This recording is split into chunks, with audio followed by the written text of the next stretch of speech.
Как дигитализацията помага на бизнеса да печели повече, да харчи по-малко, да има по-производителни служители и по-доволни клиенти.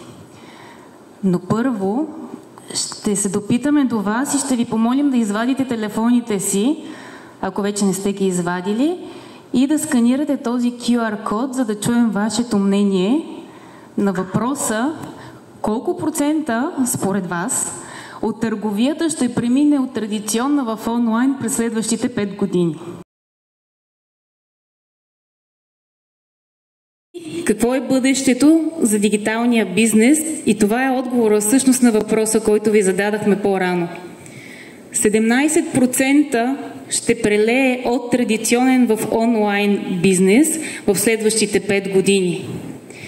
И най-големия ръст бележат собствените маркетплейси, какъвто е и сервис.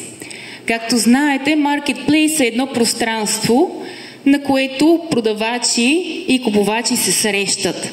И защо расте с най-голям процент? Това е защото клиентите търсят и имат нужда от едно място, на което да си набавят всичко, от което имат нужда. И точно